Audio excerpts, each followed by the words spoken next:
بسم اللہ الرحمن الرحیم۔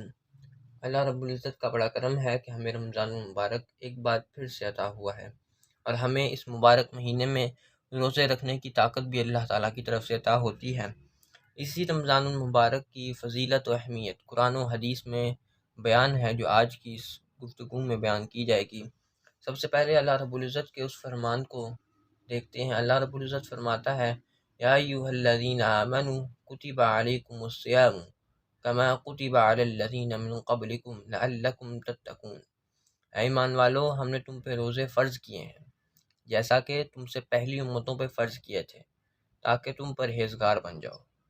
پرہیزگاری ایک مقصد ہے روزہ رکھنے کا، اور اسی متعلق رسول اللہ نے فرمایا تھا کہ تم میں سے جس کو استطاعت ہو کہ وہ نکاح کر سکتا ہو وہ نکاح کرے، اور جس کو استطاعت نہ ہو کہ وہ نکاح کرے تو وہ روزہ رکھے۔ اب رمضان المبارک میں روزہ رکھنے کی فضیلت حضرت ابو ہریرہ رضی اللہ تعالیٰ عنہ سے روایت ہے، بخاری شریف کی حدیث ہے۔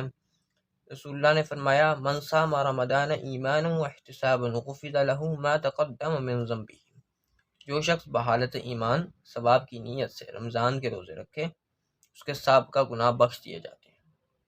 پھر رمضان المبارک کی اہمیت کو بیان کرتے ہوئے ارشاد فرمایا گیا کہ جب رمضان داخل ہوتا ہے، اذا دخل شہر رمضان، جب رمضان مبارک داخل ہوتا ہے، فتحت ابواب السماء، آسمان کے دروازے کھول دیے جاتے ہیں۔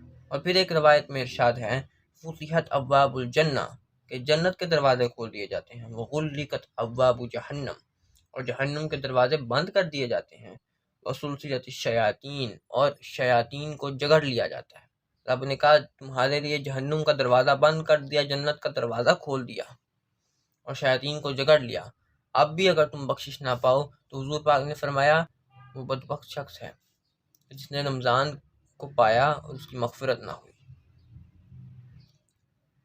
اسی رمضان المبارک کے حوالے سے حضور پاک صلی اللہ علیہ وسلم کی ایک اور حدیث ہے۔ حضرت ابو امامہ رضی اللہ تعالیٰ عنہ نے حضور پاک صلی اللہ علیہ وسلم سے پوچھا، یا رسول اللہ مجھے کوئی عمل بتائیں۔ رسول اللہ نے فرمایا اپنے اوپر رمضان کے روزے فرض کر لو۔ پھر فرمایا یا رسول اللہ مجھے کوئی اور عمل بتائیں۔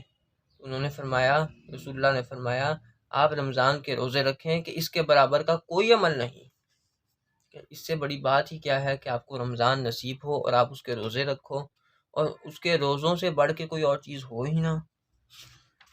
اسی طرح کئی احادیث مبارکہ میں رسول اللہ کا خود کا ارشاد ہے کہ جو روزہ ہے وہ ڈھال ہے، گناہوں سے بچاتا ہے اور جہنم کی طرف جانے سے انسان کو بچاتا ہے۔ یعنی کہ روزہ رکھنا آپ کو جہنم کی طرف جانے سے روک لے گا، گناہوں سے روک لے گا، اور آپ کو نیکی کی طرف لے آئے گا۔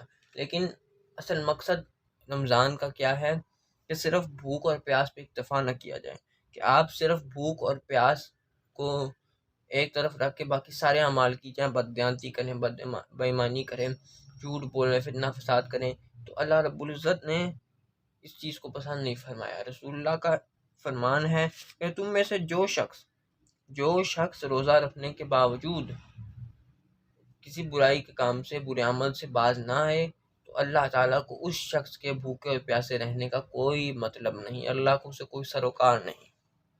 اور یہ حدیث بخاری اور ترمذی شریف میں موجود ہے۔ اسی طرح قرآن مجید میں بھی اللہ رب العزت نے رمضان کا ذکر فرمایا کہ یہی وہ مبارک مہینہ ہے جس میں ہم نے قرآن پاک کو اتارا، اور تم میں سے جس کو استطاعت ہو کہ وہ اس کے روزے رکھے تو وہ لازمی رکھے، اور اگر تم میں سے کوئی سفر میں ہو تو وہ چاہے تو روزہ چھوڑ بھی سکتا ہے کہ سفر کی تنگیوں کی وجہ سے، لیکن بعد میں ان گنتی کو پورا کرے۔ 29 یا 30 دن، پورے سال میں 29 یا 30 دن ملتے ہیں روزے کے۔ اگر انسان وہ 29 سے 30 دن بھی اللہ رب العزت کے اطاعت میں اور رمضان کے روزوں میں نہ گزارے تو سال کے 330 دن وہ بھوکا پیاسا تو نہیں نہ رہتا، صرف سال کے ایک ماہ میں اس کو بھوکا پیاسا رہنے کا کہا جاتا ہے۔